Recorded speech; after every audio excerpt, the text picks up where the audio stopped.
Kerosene की बदबू बैठ गई होगी ना, सोचा कि साफ कर दूं। तो तुम्हें नादानियों से बात नहीं आएगी ना? धोखेबाजी से तो नादानी अच्छी है, क्योंकि धोखेबाज लोग ना किसी की जान लेने से पहले एक बार कतराते तक नहीं। मैं नादानी थी जो ये सोचकर बैठी थी कि जिस तरह मेरे दिल में तुम्हारे लिए प्यार है ना, एक दिन तुम्हारे दिल में भी मेरे लिए प्यार होगा। लेकिन नहीं, आज तुमने साबित कर दिया कि तुम एक सेल्फिश इंसान हो। अपने अलावा तुम्हें किसी की परवाह नहीं है, ना ही किसी की इमोशंस की, ना ही किसी की जिंदगी की। अब तो मुझे ये लगने लगा है कि तुम अपनी बहन से दिल से प्यार नहीं करते हो, सिर्फ नाटक करते हो। ढोंग है ये सब ठाकड़ बीरा बनने का। और ये सब तुम इसीलिए कर रहे हो ताकि लोग तुम्हारे बारे में सोचे, तुम्हारे बारे में बातें करें, तुम्हें अपना भगवान माने। लेकिन तुम भगवान बनते बनते ना दरिंदे बन गए हो, राक्षस बन गए हो।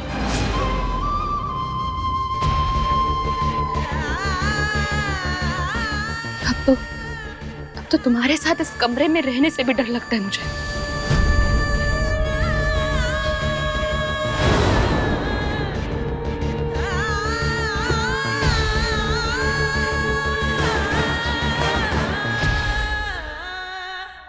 ओए,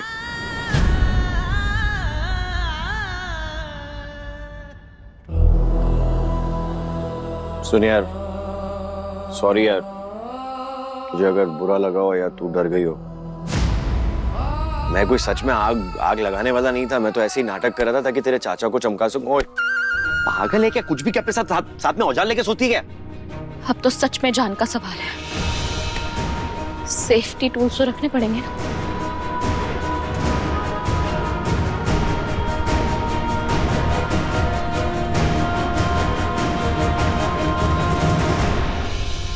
चाय पत्ती 500 ग्राम, सिर्फ 5 किलो, बेसन 2 किलो। हाँ, अरे भाभी आप ये रहने दीजिए, ये मैं कर लूँगी। आप लिस्ट देख लीजिए, मैंने अपने हिसाब से सामान लिख दिया है। आपको कुछ चाहिए हो या मैं भूल गई हूँ तो आप देख लीजिए ना। चाय पत्ती 500 ग्राम, सिर्फ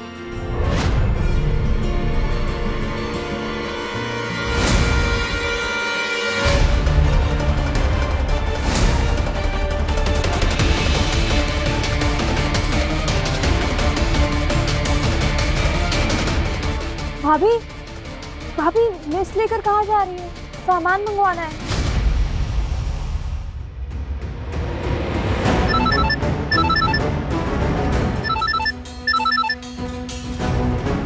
सम्राट।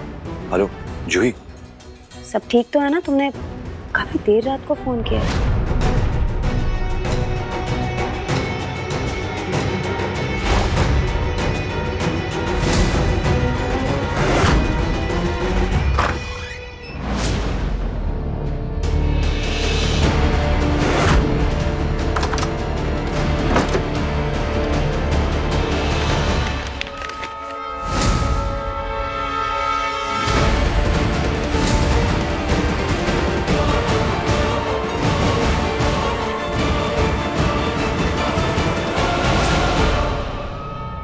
ये दोनों हैंडराइटिंग्स तो बिल्कुल सेम लग रही है।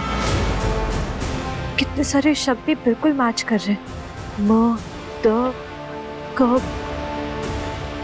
स, बिल्कुल सेम टू सेम। एक बार और सोच के देख, 2 बार कमरे में आग लगी, उसके बाद जिसकी हत्या हुई, हत्या के बाद भी तो ये चिट्ठी लिखवाई जा सकती है। और तेरे पास क्या प्रूफ है कि ये उसी की हैंडराइटिंग है? मेरी एक और बात सुनो। देखो, कश्मीर भले ही मुझसे नाराज है, बात नहीं कर रही, गुस्सा है, ठीक है, चलेगा, मुझे कोई प्रॉब्लम नहीं। मैं उसका बड़ा भाई हूँ, मेरा फर्ज बनता है कि मैं उसकी रक्षा करूँ। और ये दुष्यंत है ना, मुझसे कुछ और भी छुपा रहा है, मुझे बहुत डाउट है। तो मेरी बस एक हेल्प कर दो, उसकी पहली वाइफ का पोस्टमार्टम रिपोर्ट कौन से हॉस्पिटल में हुआ था वो मुझे मालूम करके बता दो। कुछ जितनी जल्दी रिपोर्ट मिलेगी ना, मेरी इतनी हेल्प हो जाएगी, प्लीज। ठीक है, डोंट वरी। मैं तुम्हारे कॉल का वेट करूँ।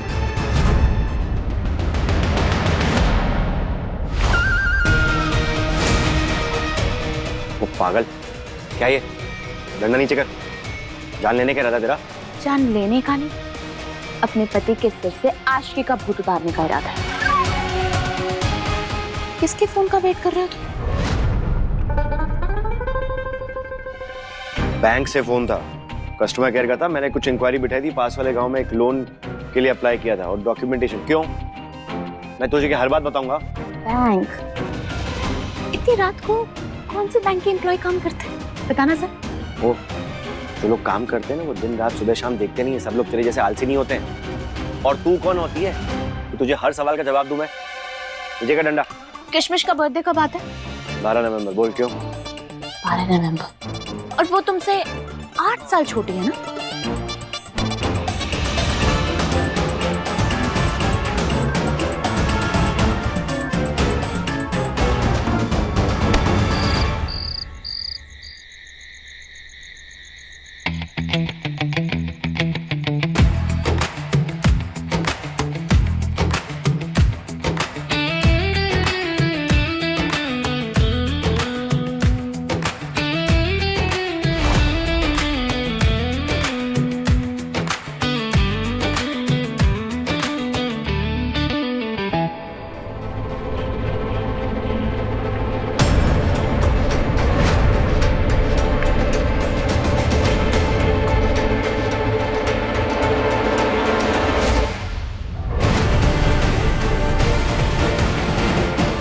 What?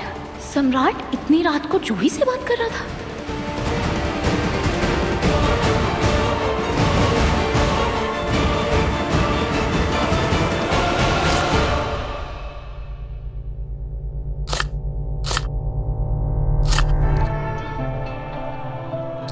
गोपी, क्या कर रही हो? सब्जी काट रही हूँ भाभी। सुबह सुबह वक्त नहीं मिलता ना सारा काम करने के लिए। मुझे तुमसे कुछ बात करनी है।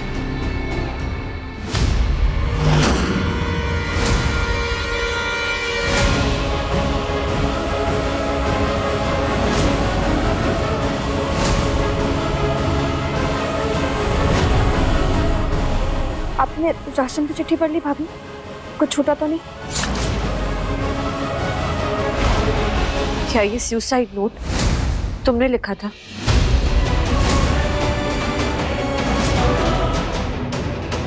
ये क्या होता है भाभी?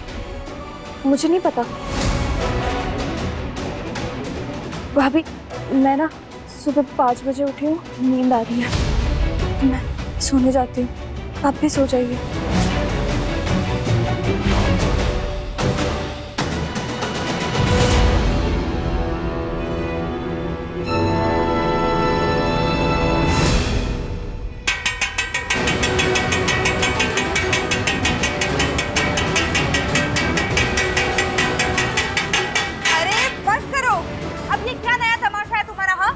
इंसानों की नींद तो तुमने छीन ही ली, अब क्या मुर्दों को भी जगाना चाहती हो तुम?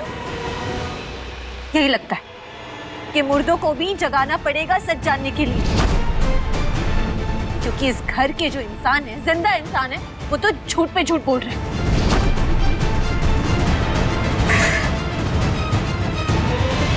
सही कह रही हूँ ना मैं दुष्यंत जी? आप क्या कहते हैं? ये लोग आपको मिसअंडरस्टैंड करते हैं, गलत ठहराते हैं। आपके लिए ना मैं अपने बीरा से तक भिड़ गई, बदले में मुझे क्या मिला? धोखा। मेरी आंखों में धूल झोंकने की कोशिश की गई है। अजीब इत्तेफाक है ना कि भावना जी और गोपी की हैंडराइटिंग बिल्कुल सेम टू सेम है। क्या बकवास कर रही हो तुम? लाओ दिखाओ यहाँ।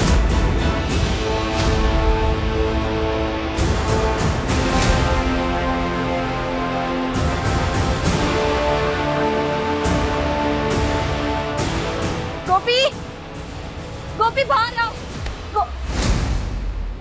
आवाज नीचे, इस घर में चिल्लाना मना है। आपकी हर बात मानी है, इससे तो आज ये नौबत आई क्यों? काव्या दीदी, मैं सही कह रही हूँ ना? है ना दोनों लेटर्स बिल्कुल सेम टू सेम? अब सच क्यों नहीं बता रहे? क्या हुआ था भावना जी के साथ? मैं सच आपको पहले ही बता चुका हूं। मेरी पहली पत्नी भावना ने आत्महत्या की थी, यही सच है। अच्छा, उन्होंने आत्महत्या की थी। देखो, बिल्कुल सच सच बताना, ये सुसाइड नोट तुमने लिखा है ना?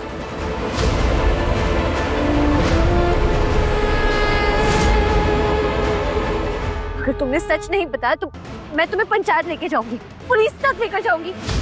जालसाजी में तुम्हें 2 साल तक अंदर रखेंगे, इसलिए झूठ बोलने की बिल्कुल कोशिश मत करना। बोलो। इन दोनों चिट्ठी के लेखन में जमीन आसमान का फर्क से।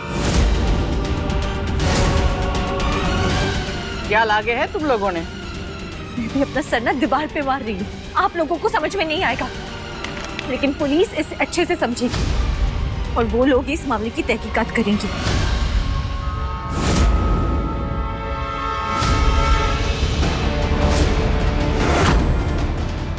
ये हैंडराइटिंग बदल कैसे गई?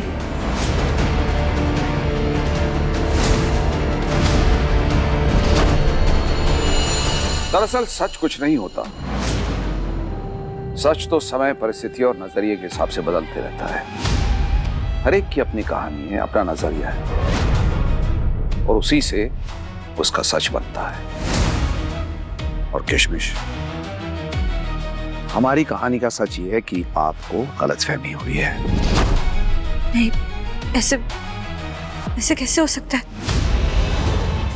मैंने खुद अपनी आंखों से देखा था, काफी वर्ड्स मैच कर रहे थे।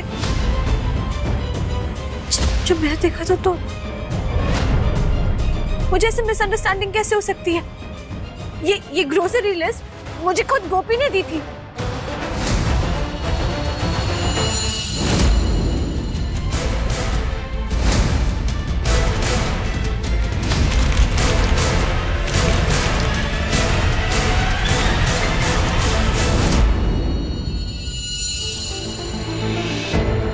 ऐसी क्या खड़ी हुई हो? तुम बताओ ना, सच बोलो, चुप क्यों खड़ी हो? बोलो ना। बस। तू समझती क्यों नहीं है बहू? पिछली बार जब तूने तस्वीर को लेकर बात की थी तब भी तुम्हें समझाया था ना? मेरे परिवार पर उंगली उठाने की कोशिश की है तूने, सजा तो मिलनी चाहिए।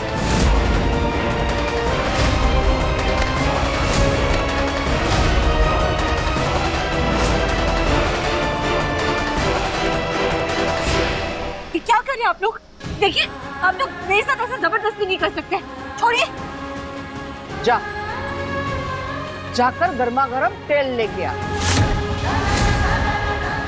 आज इसकी अक्ल ठिकाने पे लाते हैं।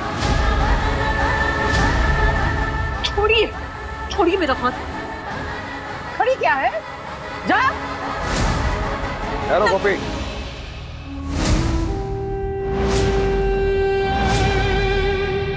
मेरे होते हुए किसी की हिम्मत नहीं कि किशमिश को हाथ लगा सके। मुझे नहीं लगता कि मेरी पत्नी किशमिश ने कोई गलत सवाल उठाया है। इसके मन में सवाल उठना तो लाजमी है।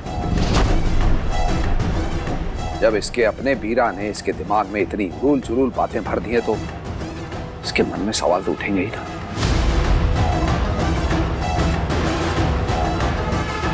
किशमिश की कोई गलती नहीं है। आओ किशमिश।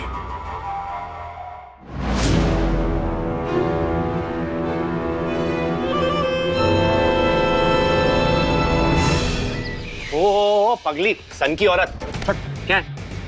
और सब कभी भी कुछ भी कर लेती है। नीचे उतर अभी। हाँ, कभी भी कुछ भी करती रहती हूँ मैं। तुम्हें क्या? पहले तो मेरे बॉयफ्रेंड से तुमने मेरी शादी नहीं करनी थी, उसके बाद मुझे उठाकर फेरे ले लिए, मुझसे शादी कर ली, और जनाब उसके बाद मुझे शादी के मायने समझा रहे। और आप जब मैं सब कुछ भुलाकर अपनी जिंदगी एक नए सिरे से शुरू करना चाहती हूँ तुम्हारे साथ, तो क्या पागल भूल गई? तेरा बॉयफ्रेंड शादी के पहले तेरे साथ क्या करने की कोशिश कर रहा था? वो बस सही टाइम पे मैं पहुंच गया वहां पे, वरना। हाँ, सब याद है मुझे। तुमने मुझे उससे बचाया था, यही कहना चाहते हो ना? लेकिन भूलो मत, तुम भी कोई अच्छाई की मूर्ति नहीं हो। 24 घंटे तो बहन बहन करते रहते हो, और फिर जब बीच में थोड़ा टाइम मिल जाता है तो एक से बातें करनी शुरू कर देते हो। वाइफ से थोड़ी सी तू मैं क्या हूँ उसे तो भूल ही गए ना तुम कि तुम शादीशुदा हो। वाह, करना क्या है मुझे अब? हाथ में चाय की जगह अगर शराब की बोतल होती तो ये फिल्म देखने में और भी मजा आता। पर ये फिल्म तो सच में खूब मजेदार है। पागल है क्या? तू क्या बोल रही है? तू नीचे उतर ना, पहले नीचे उतर फिर हम बात हाँ, तो पहले तुम चूहे का नंबर अपने फोन से डिलीट करो अभी। नीचे उतर फिर हम बात। पहले डिलीट करो वरना। मैं कर रहा हूँ डिलीट, नीचे उतर पहले। अभी करो मेरे सामने।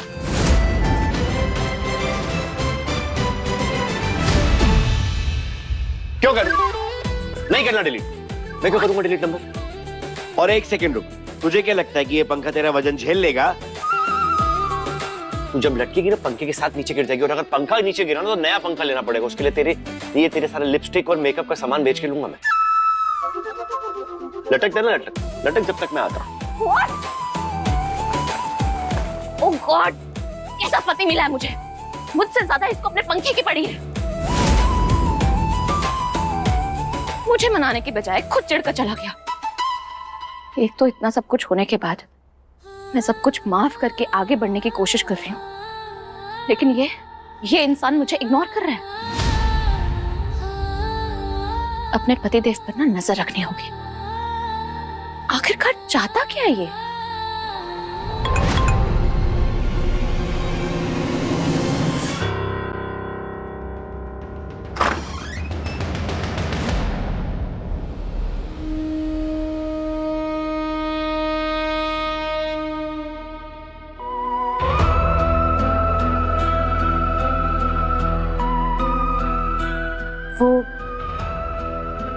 मैं आपसे कुछ सवाल जवाब नहीं करूंगी, बस इतना बताने आई थी कि मुझे ना आज बहुत बेचैनी हो रही है, तो मैं मंदिर जाती हूँ। ठीक है, जाइए। जी।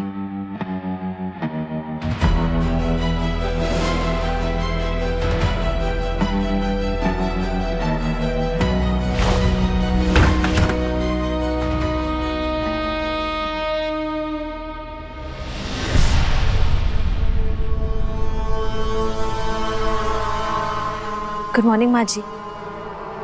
मैं थोड़ी देर के लिए ना बाहर मंदिर जा रही हूँ।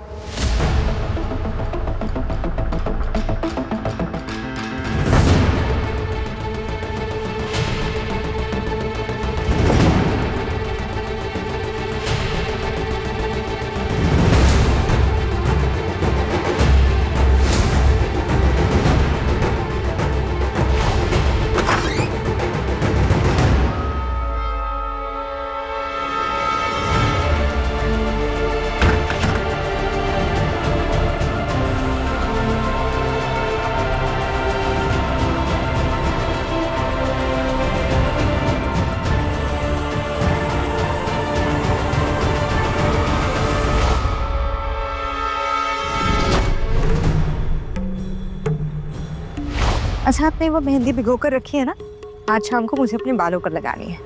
ठीक।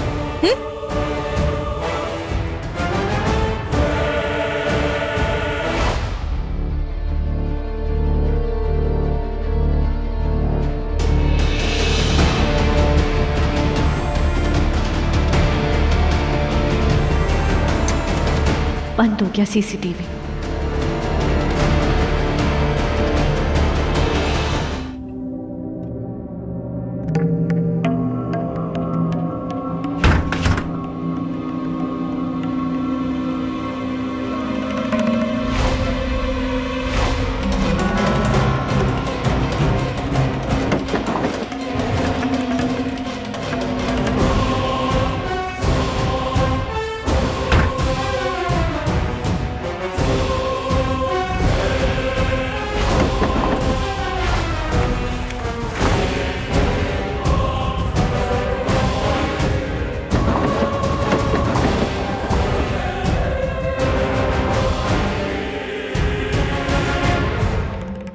जी प्लीज मेरी मदद कीजिए, मुझे कोई ऐसा प्रूफ मिल जाए जो आपस में गोपी और भावना जी को जोड़ता हो।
देख लिया छोरे, कोई ना था, वहम था तेरा। आवाज तो मुझे इसी कमरे से आई थी। कल रात को जो कुछ भी हुआ उसके बाद हमें और चौकन्ना रहना होगा। हर कदम फूंक फूंक के रखना होगा।